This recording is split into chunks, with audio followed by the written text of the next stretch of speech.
TV 24 news ವಾಹಿನಿಗೆ ಸ್ವಾಗತ. ಮಾನ್ಯ ಮುಖ್ಯಮಂತ್ರಿಗಳು ಆದ ಸನ್ಮಾನ್ಯ ಶ್ರೀ ಸಿದ್ದರಾಮಯ್ಯ ಅವರನ್ನ ತೇಜೋವಧೆ ಮಾಡುವ ಉದ್ದೇಶದಿಂದ ಮೈಸೂರು ಚೆಲೋ ಪಾದಯಾತ್ರೆ ಮಾಡುತ್ತಿರುವ ಬಿಜೆಪಿ ಹಾಗೂ ಜೆಡಿಎಸ್ ಪಕ್ಷಗಳ ನಡೆಯನ್ನ ಖಂಡಿಸಿ ಜಮಖಂಡಿ ನಗರದ ದೇಸಾಯಿ ವೃತ್ತದಲ್ಲಿ ಅಹಿಂದ ಸಂಘಟನೆಗಳ ಒಕ್ಕೂಟದಿಂದ ಪ್ರತಿಭಟನೆ ಮಾಡಲಾಗಿದೆ. ಕೇಂದ್ರ ಸರ್ಕಾರವು ರಾಜ್ಯಪಾಲರನ್ನ ತಮ್ಮ ಕೈಗೊಂಬೆಯಾಗಿ ಬಳಸಿಕೊಂಡು ರಾಜ್ಯ ಸರ್ಕಾರವನ್ನ ಅಸ್ಥಿರಗೊಳಿಸಲು ಪ್ರಯತ್ನಿಸುತ್ತಿರುವ ಪ್ರಜಾಪ್ರಭುತ್ವದ ವಿರೋಧಿ ನಡೆಯಾಗಿದೆ. ಚುನಾಯಿತ ಸರ್ಕಾರವನ್ನ ಅಸ್ಥಿರಗೊಳಿಸಲು ಪ್ರಯತ್ನಿಸುತ್ತಾ ಇರುವ ರಾಜ್ಯಪಾಲರನ್ನ ರಾಷ್ಟ್ರಪತಿಗಳು ವಜಾಗೊಳಿಸಬೇಕು ಅಂತ ಆಗ್ರಹಿಸಿ ತಹಶೀಲ್ದಾರ್ ಜಮಖಂಡಿ ಇವರ ಮೂಲಕ ರಾಷ್ಟ್ರಪತಿಗಳಿಗೆ ಮನವಿಯನ್ನು ಸಲ್ಲಿಸಲಾಗಿದೆ. ಇವತ್ತು ಜಮಖಂಡಿಯ ನಗರದಲ್ಲಿ ಅಹಿಂದ ವರ್ಗಗಳ ಒಕ್ಕೂಟದಿಂದ ಸನ್ಮಾನ್ಯ ರಾಜ್ಯದ ಮುಖ್ಯಮಂತ್ರಿಗಳಾಗಿರ್ತಕ್ಕಂಥ ಸಿದ್ದರಾಮಯ್ಯನವರನ್ನ ತೇಜೋವಧೆ ಮಾಡ್ತಕ್ಕಂಥ ಕೃತ್ಯವನ್ನ ಈ ಬಿಜೆಪಿ ಜೆಡಿಎಸ್ ಏನ್ ಮಾಡ್ತಾ ಇದ್ರೆ ಅದನ್ನು ಖಂಡಿಸಿ ಇವತ್ತು ನಾವು ಪ್ರತಿಭಟನೆ ಮಾಡ್ತಾ ಇದ್ದೀವಿ. ಬಂಧುಗಳೇ, ಕಳೆದ 40 ವರ್ಷದಿಂದ ರಾಜಕೀಯದಲ್ಲಿ ಸಂಚಾರಿತ್ರ್ಯವತೆಯಿಂದ ರಾಜಕಾರಣ ಮಾಡಿರ್ತಕ್ಕಂಥ ಧೀಮಂತ ನಾಯಕ, 2 ಸಲ ಬಹುಮತದೊಂದಿಗೆ ಸರ್ಕಾರ ರಚನೆ ಮಾಡಿರ್ತಕ್ಕಂಥ ಸನ್ಮಾನ್ಯ ಸಿದ್ದರಾಮಯ್ಯನವರು ಈ ನಾಡಿನ ಎಲ್ಲ ವರ್ಗದ ಜನರ ಶ್ರೇಯೋಭಿವೃದ್ಧಿಯನ್ನು ಬಯಸಿರ್ತಕ್ಕಂಥ ವ್ಯಕ್ತಿ. ಅಂತ ವ್ಯಕ್ತಿಗೆ ತೇಜೋವಧೆಯನ್ನು ಮಾಡತಕ್ಕಂಥ ಏಕೈಕ ಉದ್ದೇಶವನ್ನು ಇಟ್ಕೊಂಡು ಇವತ್ತು ಬಿಜೆಪಿ ಮತ್ತು ಜೆಡಿಎಸ್ ಪಕ್ಷದವರು ಪಾದಯಾತ್ರೆಯನ್ನು ಮಾಡ್ತಾ ಇದ್ದಾರೆ. ಪಾದಯಾತ್ರೆಯನ್ನು ಮಾಡ್ತಕ್ಕಂಥವ್ರು ಯಾರು? ಕೂಗಲರು, ಲೂಟಿ ಮಾಡಿರ್ತಕ್ಕಂಥ ಈ ರಾಜ್ಯವನ್ನು ಕೊಲೆ ಮಾಡಿರ್ತಕ್ಕಂಥವ್ರು,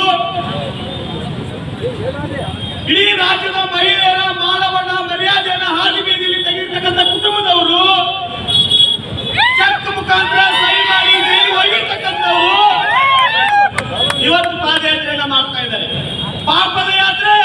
ಇಡೀ ರಾಜ್ಯದಲ್ಲಿ ಇವತ್ತೇನಾದ್ರೂ ಮಹಿಳೆಯರಿಗೆ ಗೌರವವನ್ನು ಪಡೆದಿರ್ತಕ್ಕಂಥ ಕುಟುಂಬದವರು ಇವತ್ತು ಸಿದ್ದರಾಮಯ್ಯನವರ ಬಗ್ಗೆ ಮಾತನಾಡ್ತಾ ಇದ್ದಾರೆ. ಅಂದ್ರೆ ಇನ್ನೂ ನಾವೆಲ್ಲ ಗಮನಿಸಬೇಕು.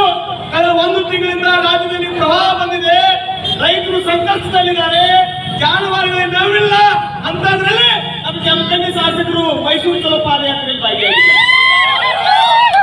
ಶಾಸಕರ ಗುಡುಗುಟ್ಟಿ ಅವರೇ, ಮೊದಲು ಜಮಖಂಡಿ ತಾಲೂಕಿನ ಜನರ ಸಮಸ್ಯೆಗಳಿಗೆ ಸ್ಪಂದಿಸಿ ಆಮೇಲೆ ನೀವು ಪಾದಯಾತ್ರೆಯನ್ನು ಮಾಡಬೇಕು.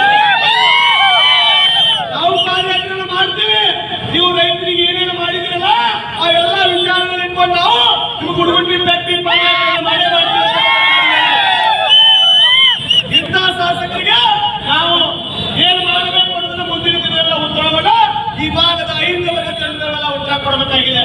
ಹಾಗಾಗಿ ಬಂಧುಗಳೇ, ಇಡೀ ಜಿಲ್ಲೆಯಲ್ಲೇ ಆಗಿರ್ಬೋದು, ಈ ರಾಜ್ಯದಲ್ಲೇ ಆಗಿರ್ಬೋದು, ಈ ಬಿಜೆಪಿ ಮತ್ತು ಜೆಡಿಎಸ್ ನವರು ಏನೇನು ಮಾಡಿದಾರ ಅವರ ಹಗರಣಗಳ ಪಟ್ಟಿಯನ್ನು ಸಹಿತ ನಾವೆಲ್ಲ ರಿಲೀಸ್ ಮಾಡಬೇಕು. ನಾನು ಬಾಗಲಕೋಟೆ ಜಿಲ್ಲೆಯಲ್ಲಿರ್ತಕ್ಕಂಥ ಬಿಜೆಪಿ ಮುಖಂಡರಿಗೆ ಹೇಳ್ತಾ ಇದ್ದೀನಿ, ನಿಮಗೇನಾದ್ರೂ ತಾಕತ್ತಿದ್ರೆ ಸಿದ್ದರಾಮಯ್ಯ ಬಗ್ಗೆ ಈ ಜಿಲ್ಲೆಯೊಳಗೆ ಮಾತಾಡಿ ತೋರಿಸಿ.